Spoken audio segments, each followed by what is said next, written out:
선고 전날에는 서울에 을호 비상을 발령했습니다. 경찰력의 절반을 동원하는 비상근무 체제입니다. 경찰버스 160여 대를 동원해 안국역에서 헌법재판소 근처 150m 구간을 차벽으로 촘촘하게 둘러싸는 작업도 마쳤습니다.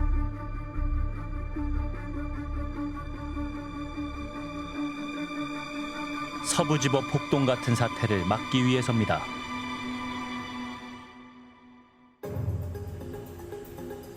헌법재판소 반경 150m를 완전히 봉쇄해 그야말로 진공 상태로 만든 겁니다.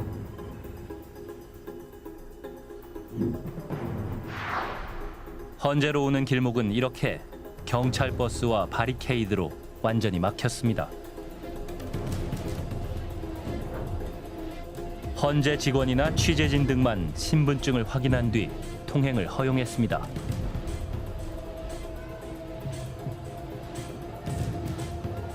(4m) 높이의 차단벽도 설치됐습니다.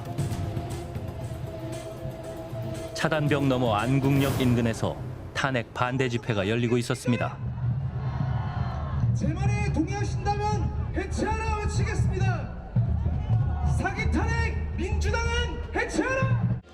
선고 전날에도 윤상현 의원은 탄핵 반대 집회에 참석했습니다. 윤석열 대통령 탄핵을 끝까지 반대합니다. 믿습니까, 여러분? 대통령 탄핵은 한마디로 대한민국 체제 탄핵이기 때문입니다. 맞습니까, 여러분?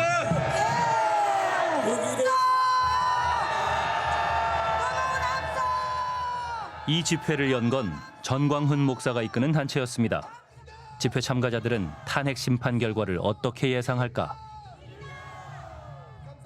아, 인용 안 돼요. 자, 모두 장에서 하나님이 바이러스를 부각시켰어요. 지각으로 나오는 것이 맞을 것 같아요.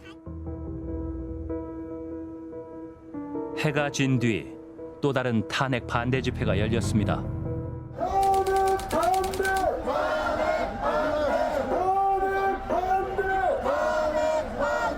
그런데 한 집회 참가자가 취재진에게 말을 겁니다.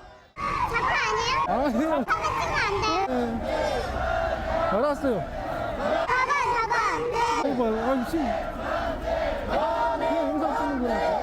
이제는 버릴 거야, 해봐. 예? 이제는 버려, 해봐. 특정인의 욕을 해보라며 사상 검증을 하고 있습니다.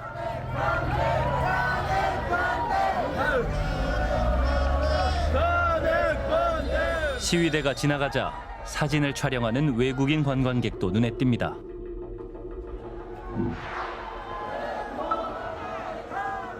종강역에서 시작된 가두 행진은 헌재 인근 탄핵 반대 농성장에서 끝이 났습니다.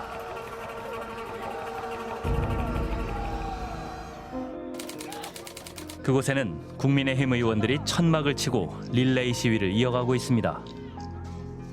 추경호 의원, 그리고 김민전 의원 등이 밤 늦게까지 자리를 지켰습니다. 헌재 인근 안국역 6번 출구 쪽에는 탄핵을 촉구하는 철야 집회도 열렸습니다. 추위를 피해 은박 담요를 두른 모습이 한 초콜릿 모양을 닮아 이른바 키세스 시위대라고 불리는데요. 지난 겨울 칼바람과 눈에도 물러서지 않고 광장을 지켰습니다. 어디서 오셨어요? 신안에서. 신안이요? 네네. 얼마나 걸리셨어요? 한 5시간 정도. 5시간이요? 기차 타고 얼마 6시간 넘겠대요. 저 이거 윤석열 개혁에 이게 돼야 되잖아요. 이게 정상적인 거잖아요. 이게 이렇게 오래 걸릴 일이나 너무 마음이 아프고 속상해요. 이게 겨울 내내 눈 맞고 이게 비 맞고 이쪽 곳에서 이게 함께했던 분들이 있는데 너무 죄송스럽고 이게 대한민국의 민주주의가 이렇게 헛되가 되었나 싶어서 마음이 아픈 거죠. 네. 두 분은 어떤 사이이세요? 모녀요. 아, 모녀. 딱 봐도 모녀 같네요. 어떻게 나오시게 됐어요? 저희 이제 계엄령 발표되고 나서 그다음에 여의도 해가지고 계속 참여하고 있거든요. 되게 무서운 세상이 된다는 거잖아요. 계엄이 되면. 근데 이 무서운 세상에서 제가 살아가는 것보다 이 아이가 살아가야 될 세상이 너무 무서운 세상이 되는 게 같아서 너무 겁이 나가지고 지금 당장 이걸 막지 않으면 안 되겠다는 생각을 갖고 애한테 엄마 아빠가 나가겠다 했더니 아이가 내 걱정은 하지 말고 잘 다녀와라 그래가지고 그 마음으로 나갔어요. 무서운 세상 만들지 않고 싶어서. 네. 아이가 살아갈 세상을 위해 비상계엄 이후 거리에 나왔다는 어머니. 감기에 걸렸을 때를 빼고는 매번 탄핵 촉구 집회에 참석해왔다고 합니다. 촛불 대신 응원봉을 들고 쉽게 따라할 수 있는 K-팝을 부르며 국민을 위협한 대통령에게 물러나라고 외쳐온 시민들. 그 간절한 외침이 벌써 넉 달이 지났습니다. 다른 한편에는 대통령을 지키겠다는 열망으로 태극기를 들고 거리에 선 이들도 있습니다. 그동안 탄핵 과정에서 극한의 대립이 벌어져 왔습니다.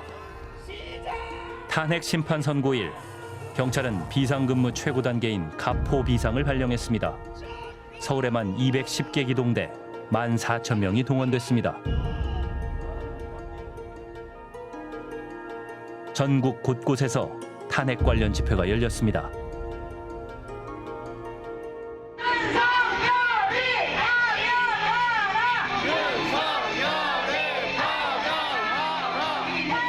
대전에서 열리는 탄핵 촉구 집회에 거의 매일 참석해왔다는 신민기 씨. 우리 뒤에서 보고만 찍죠. 땡땡대지 말고 아래 뒤에서. 1년 전 카이스트 졸업식에서 이른바 입틀막을 당했던 그 주인공입니다. 그는 R&D 예산을 삭감한 것을 두고 항의하다가 졸업식 가운을 입고 있던 경호원들에 의해 입이 틀어막힌 채 사지가 들려 끌려나갔습니다. 이 사건은 윤석열 정부를 상징하는 장면으로 남아 있습니다. 그 당시에는 왜 이렇게까지 하지라는 생각밖에 들지 않았던 것 같아요. 사실 항상 불안하고, 왜냐면은 지금 살아있는 권력에 대해서 어쨌든 반기를 들고 항의를 했었던 거였기 때문에 그런 마음으로 살았고요. 그리고 이 입틀막 사건은 비판에 귀닫은 불통 정부의 민낯을 그대로 보여줬습니다. 탄핵 심판 선고를 생중계로 지켜보는 민기 씨는 긴장감을 감추지 못합니다. 그리고 여기 그 누구보다 이날을 기다렸던 사람이 있습니다. 2년 6개월 전 이태원 참사로 외동딸 상은 씨를 잃은 엄마입니다. 우리 이태원 참사 희생자들의 평화를 비는 기도입니다. 파면해야 되는 이제 우리 나라를 위해서 이 나라가 좀 잘 새롭게 변화될 수 있게, 국민의 생명 안정이 존중될 수 있게, 그런 나라가 될 수 있게 기도하고 있고. 국민의 안전을 책임져야 할 행정안전부 장관과 대통령은 이태원 참사 159명의 희생을 외면했습니다. 국가의 대표로부터 계속 외면당하고, 그러니까 뭔가 무시당하고, 저희 아이들이 희생에 대해서 우리나라에서 어떻게 보면 가장 약한 약자가 돼 있는 상황에서까지 그런 약자들을 무시한다라는 게 그때 굉장히 많은 모욕감도 느꼈던 것 같고, 너무 참담하기도 했고. 저희 유가족들은 처음부터 윤석열 대통령을 그 이후부터 마음속에서 파면을 했다고 생각을 해요.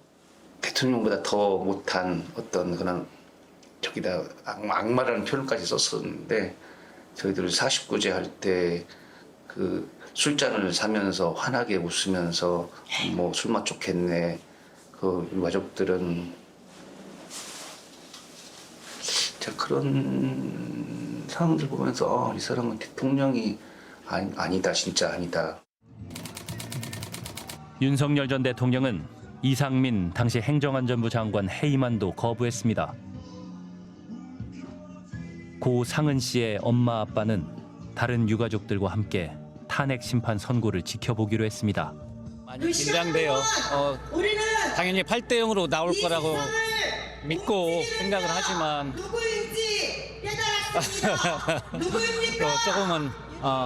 조금 불안하기도 하고.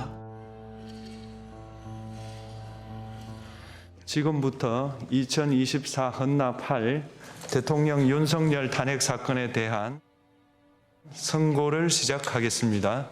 지금 시각은 오전 11시 22분입니다.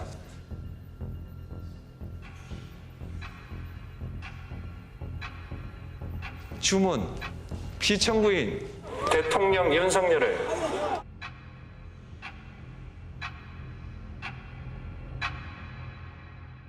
파면한다.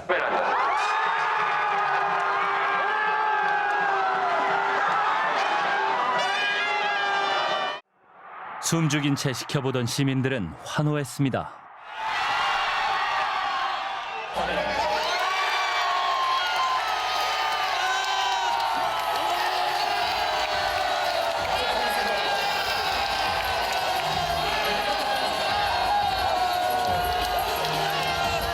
헌재의 결정에 흐르는 눈물을 감추지 못했습니다.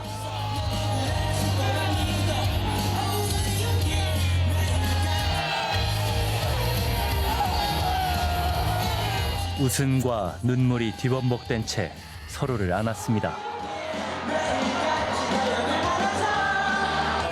좋죠. 모르겠어요.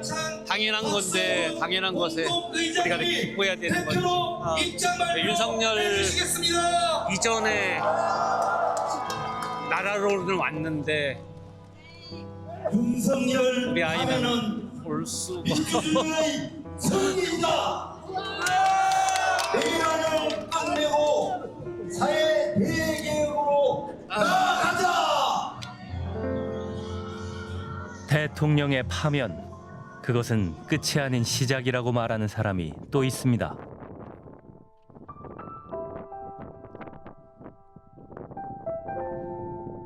파면 결정 후 고 최수근 상병의 어머니가 아들 무덤을 찾았습니다.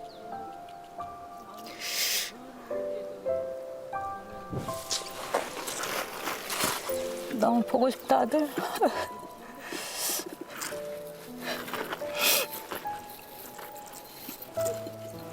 진실은 밝혀질 거랍니다. 조금만 기다려. 네가 원하는 방향으로 되겠고 계속해. 2023년 최수근 상병은 폭우 피해 현장에 구명조끼도 착용하지 않고 투입돼 수색을 하다가 급류에 휩쓸려 사망했습니다. 당시 해병대 1사단장 임성근 장군에 대한 수사 과정에서 윤 전 대통령이 개입했다는 의혹이 있습니다. 이제 거기 현장에 투입돼서 그 같이 했던 지시하고 그러셨던 그 지휘관들은 혐의자로 밝혀져서 그에 합당한 처벌이 꼭 이루어져야 되겠죠. 처벌. 저희 아들이 원하는 바고 저도 그래야만 살아갈 수 있습니다.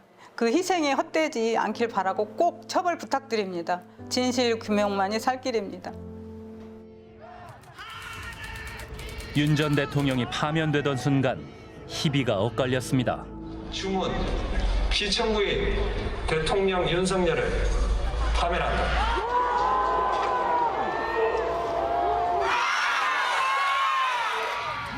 분노한 윤 전 대통령 지지자들에게선 거친 반응이 터져나왔습니다.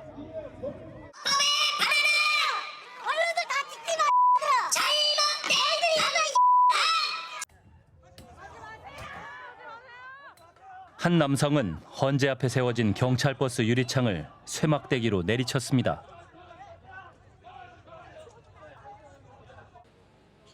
결국 구속됐습니다.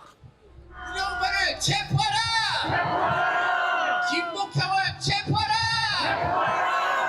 헌재의 결정에 불복하는 집회도 계속되고 있습니다. 우리는 탄핵과 구속 사태를 경험하면서 대한민국의 3대 검은 카르텔 세력, 좌파 사법 카르텔, 부정부패 선관위 카르텔, 종북 주사파 카르텔에 의해서 무너지고 있다는 사실을 목도했습니다. 윤 전 대통령의 파면이 결정됐지만 민주주의를 위협하는 이들의 위험한 주장은 계속되고 있습니다. 아까 포기하지 않으시겠다고 했는데 앞으로 어떻게 행동하시겠어요? 자유민주주의 체제 승리는 끝까지 포기하지 않는다고. 계엄의 정당성이나 절차적 문제 계속 주장하신 게 받아들여지지 않았는데 이걸 대해서 어떻게 그거는 평가하시나요? 그거는 그쪽 판단의 문제고 우리는 이게 체제수 전쟁 싸움은 끝까지 한다는 거예요. 계속 받아들이실 수 없다는 입장이세요? 아니 그런 결과에 얘기는 대해서는? 묻지 말고 내 말만. 아유 근데 허락 맞고 찍으라고.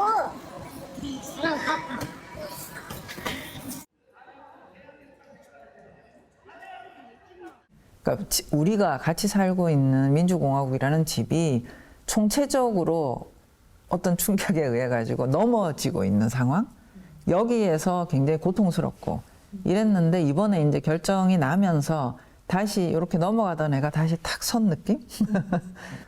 그럼에도 불구하고 이 넘어질 뻔했던 우리 집이 지금 안전진단에서는 문제가 있는 거죠. 어떻게 보면 헌재가 두 손으로 떠받친 게 아닌가. 그래서 앞으로는 이제 다시 안전진단을 해서 그 안전하다라고 진단이 나올 때까지 상당 시일에 걸쳐서 복구 작업은 해야 될 상황이지만 일단 들어눕는 건 막았다. 이번 헌재의 결정. 그렇죠. 대통령 윤석열을 파면한다. 이 결정이 나오기까지 민주주의를 위협하는 세력으로부터 대한민국을 지킬 수 있었던 것은 헌법재판소의 선고대로 시민들의 간절한 열망과 헌신 덕분이었습니다. 다행히 우리는 다시 민주주의의 봄을 되찾았습니다. 이 소중한 일상을 어떻게 지켜나가야 할까요? 제대로 청산하지 못한 역사는 반드시 되풀이됩니다.